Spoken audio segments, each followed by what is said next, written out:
From the Stones of Venice. The Savageness of Gothic Architecture. I am not sure when the word Gothic was first generically applied to the architecture of the North, but I presume that, whatever the date of its original usage, it was intended to imply reproach, and express the barbaric character of the nations among whom that architecture arose. It never implied that they were literally of Gothic lineage, far less that their architecture had been originally invented by the Goths themselves, but it did imply that they and their buildings together exhibited a degree of sternness and rudeness, which, in contradistinction to the character of southern and eastern nations, appeared like a perpetual reflection of the contrast between the Goth and the Roman in their first encounter. And when that fallen Roman, in the utmost impotence of his luxury, and insolence of his guilt, became the model for the imitation of civilized Europe, at the close of the so-called Dark Ages, the word Gothic became a term of unmitigated contempt, not unmixed with aversion. From that contempt, by the exertion of antiquaries and architects of the century, Gothic architecture has been sufficiently vindicated, and perhaps some among us, in our admiration of the magnificent science of its structure, and sacredness of its expression, might desire that the term of ancient reproach should be withdrawn, and some other, of more apparent honorableness, adopted in its place. There is no chance, as there is no need, of such a substitution.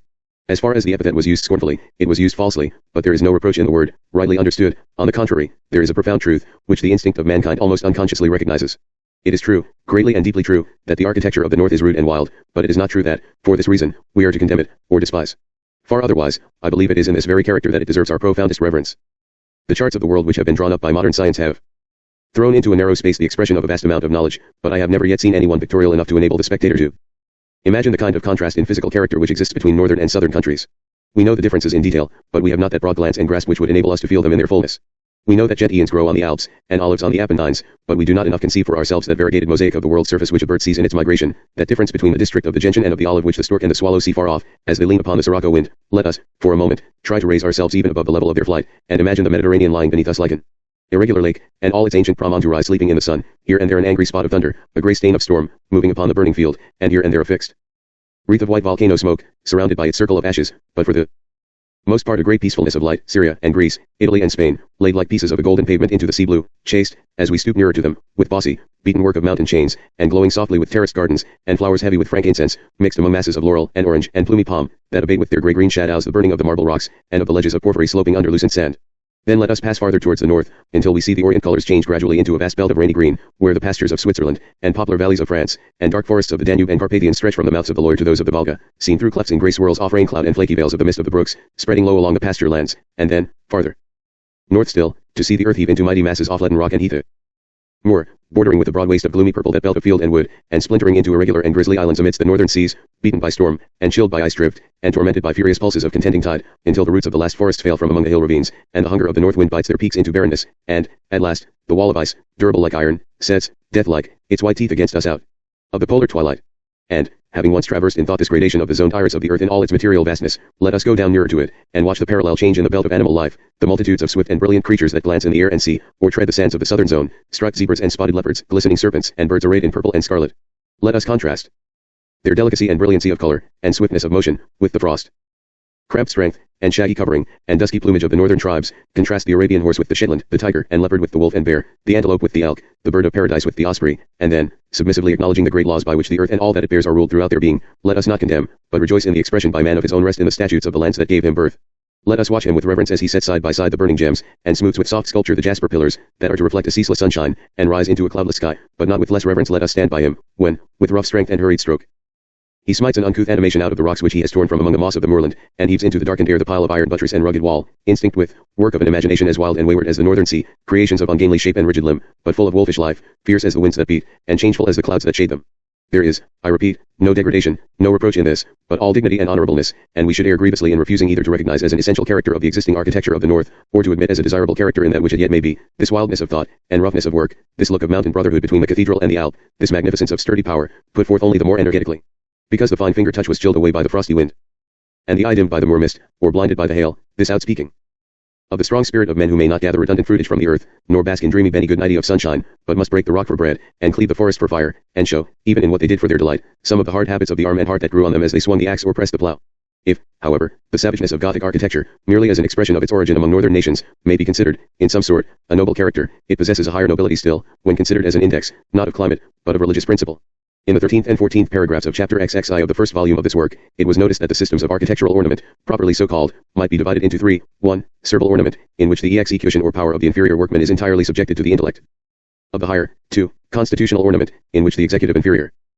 Power is, to a certain point, emancipated and independent, having a will of its own, yet confessing its inferiority and rendering obedience to higher powers, and 3. Revolutionary ornament, in which no executive inferiority is admitted at all. T must here explain the nature of these divisions at somewhat greater length. Of servile ornament, the principal schools are the Greek, 9 feet, and Egyptian, but their servility is of different kinds. The Greek master workman was far advanced in knowledge and power above the Assyrian or Egyptian. Neither he nor those for whom he worked could endure the appearance of imperfection in anything, and, therefore, what ornament he appointed to be done by those beneath him was composed of mere geometrical forms, balls, ridges, and perfectly symmetrical foliage which could be executed with absolute precision by line and rule, and were as perfect in their way, when completed, as his own figure sculpture. The Assyrian and Egyptian, on the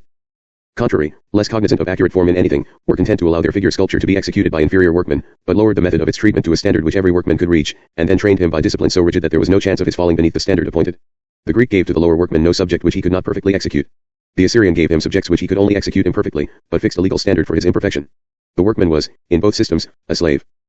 But in the medieval, or especially Christian, system of ornament, this slavery is done away with altogether, Christianity having recognized, in small things as well as great, the individual value of every soul. But it not only recognizes its value, it confesses its imperfection, in only bestowing dignity upon the acknowledgement of unworthiness. That admission of lost power and fallen nature, which the Greek or 9b felt to be intensely painful, and, as far as might be, altogether refused, the Christian makes daily and hourly, contemplating the fact of it without fear, as tending, in the end, to God's greater glory. Therefore, to every spirit which Christianity summons to her service, her exhortation is, do what you can, and confess frankly what you are unable to do, neither let your effort be shortened for fear of failure, nor your confession silenced for fear of shame. And it is, perhaps, the principal admirableness of the Gothic schools of architecture, that they thus receive the results of the labor of inferior minds, and out of fragments full of imperfection, and betraying that imperfection in every touch, indulgently raise up a stately and unaccusable whole. But the modern English mind has this much in common with that of the Greek, that it intensely desires, in all things, the utmost completion or perfection compatible with their nature. This is a noble character in the abstract, but becomes ignoble when it causes us to forget the relative dignities of that nature itself, and to prefer the perfectness of the lower nature to the imperfection of the higher, not considering that as, judged by such a rule, all the brute animals would be preferable to man, because more perfect in their functions and kind, and yet are always held inferior to him, so also in the works of man, those which are more perfect in their kind are always inferior to those which are, in their nature, liable to more faults and shortcomings. For the finer the nature, the more flaws it will show through the clearness of it, and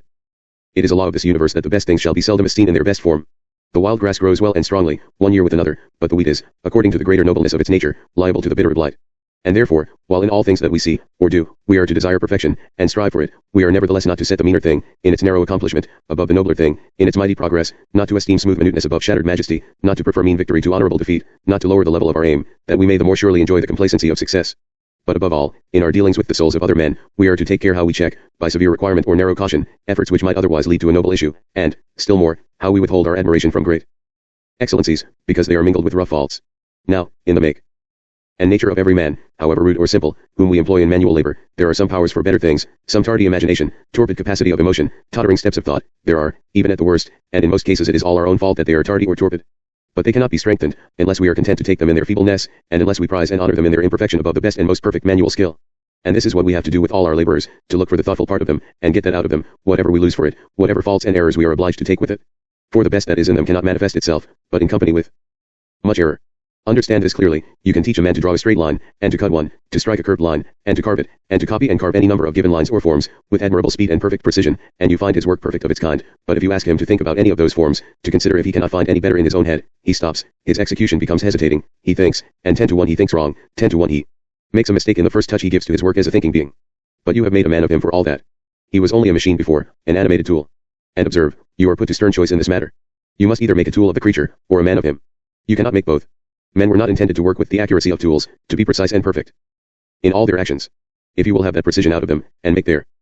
fingers measure degrees like cogwheels, and their arms strike curves like compasses, you must unhumanize them. All the energy of their spirits must be given to make cogs and compasses of themselves. All their attention and strength must go to the accomplishment of the mean act. The eye of the soul must be bent upon the finger point, and the soul's force must fill all the invisible nerves that guide it, 10 hours a day, that it may not err from its steely precision, and so soul and sight be worn away, and the whole human being be lost at last a heap of sawdust, so far as its intellectual work in this world is concerned, saved only by its heart, which cannot go into the form of cogs and compasses, but expands, after the 10 hours are over, into fireside.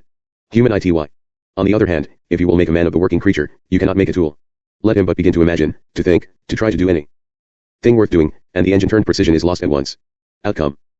all his roughness, all his dullness, all his incapability, shame upon shame, failure upon failure, pause after pause, but out comes the whole majesty of him also, and we know the height of it only, when we see the clouds settling upon him. And, whether the clouds be bright or dark, there will be transfiguration behind and within them. And now, reader, look around this English room of yours, about which you have been proud so often, because the work of it was so good and strong, and the ornaments of it so finished. Examine again all those accurate moldings, and perfect polishings, and unerring adjustments of the seasoned wood and tempered steel. Many a time you have exulted over them, and thought how great England was, because her slightest work was done so thoroughly. Alas! If read rightly, these perfectnesses are signs of a slavery in our England 1,000 times more bitter and more degrading than that of the scourged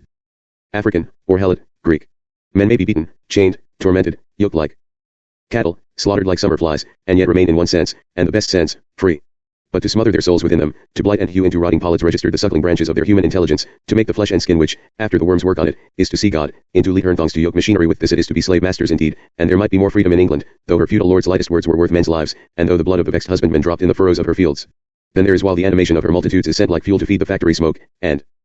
the strength of them is given daily to be wasted into the fineness of a web, or racked into the exactness of a line. And, on the other hand, go forth again to gaze upon the old cathedral front, where you have smiled so often at the fantastic ignorance of the old sculptors, examine once more those ugly goblins, and formless monsters, and stern statues, anatomyless, and rigid, but do not mock at them, for they are signs of the life and liberty of every workman who struck the stone, a freedom of thought, and rank and scale of being, such as no laws, no charters, no charities can secure, but which it must be the first aim of all Europe at this day to regain for her children. Let me not be thought to speak wildly or extravagantly. It is verily this degradation of the operative into a machine, which, more than any other evil of the times, is leading the mass of the nations everywhere into vain, incoherent,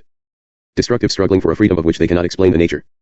to themselves. Their universal outcry against wealth, and against nobility, is not forced from them either by the pressure of famine, or the sting of mortified pride. These do much, and have done much in all ages, but the foundations of society were never yet shaken as they are at this day. It is not that men are ill-fed, but that they have no pleasure in the work by which they make their bread, and therefore look to wealth as the only means of pleasure. It is not that men are pained by the scorn of the upper classes, but they cannot endure their own, for they feel that the kind of labor to which they are condemned is verily a degrading one, and makes them less than men. Never had the upper classes so much sympathy with the lower, or charity for them, as they have at this day, and yet never were they so much hated by them, for, of old, the separation between the noble and the poor was merely a wall built by law. Now,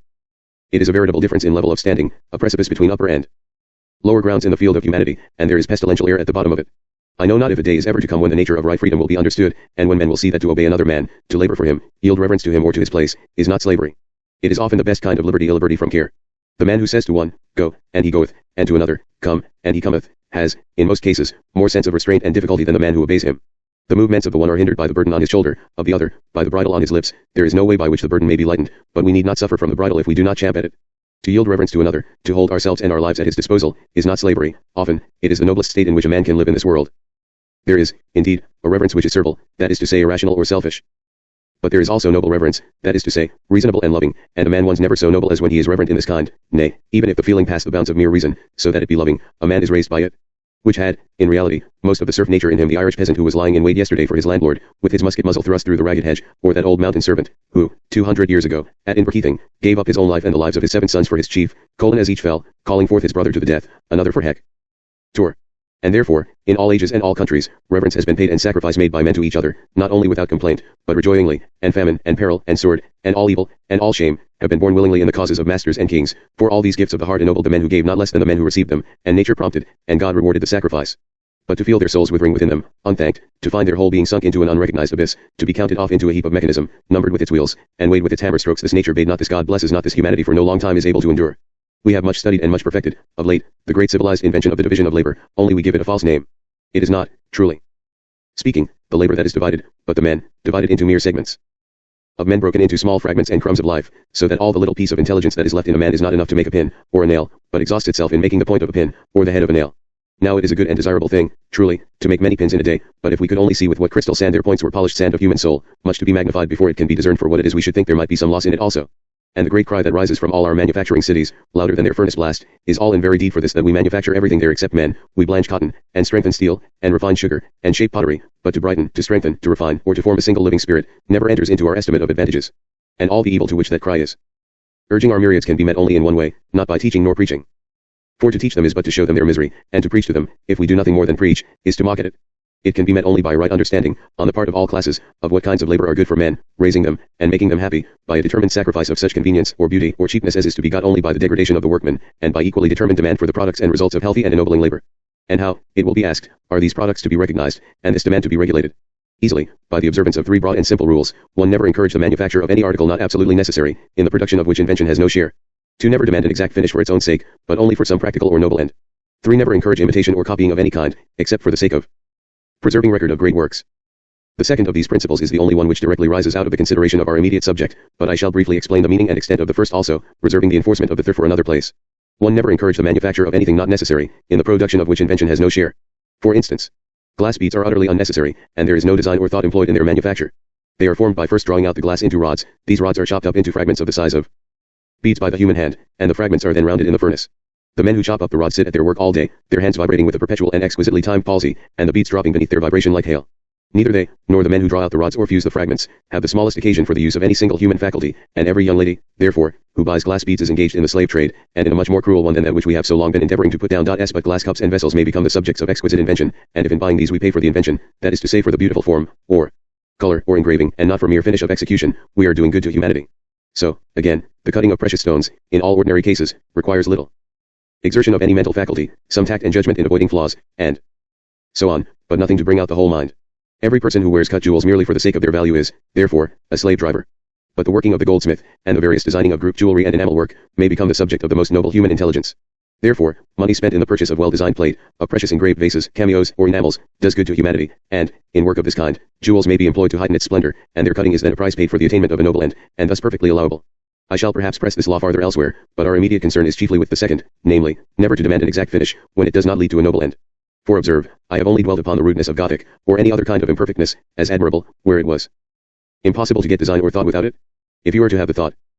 of a rough and untaught man, you must have it in a rough and untaught way, but from an educated man, who can without effort express his thoughts in an educated way, take the graceful expression, and be thankful. Only get the thought, and do not silence the peasant because he cannot speak good grammar, or until you have taught him his grammar. Grammar and refinement are good things, both, only be sure of the better thing first. And thus in art, delicate finish is desirable from the greatest masters, and is always given by them. In some places Michelangelo, Leonardo, Phidias, Perugino, Turner all finished with the most exquisite care, and the finish they give always leads to the fuller accomplishment of their noble purposes. But lower men than these cannot finish, for it requires consummate knowledge to finish consummately, and then we must take their thoughts as they are able to give them. So the rule is simple, always look for invention first, and after that, for such execution as will help the invention, and as the inventor is capable of without painful effort, and no more. Above all, demand no refinement of execution where there is no thought, for that is slave's work, unredeemed. Rather choose rough work than smooth work, so only that the practical purpose be answered, and never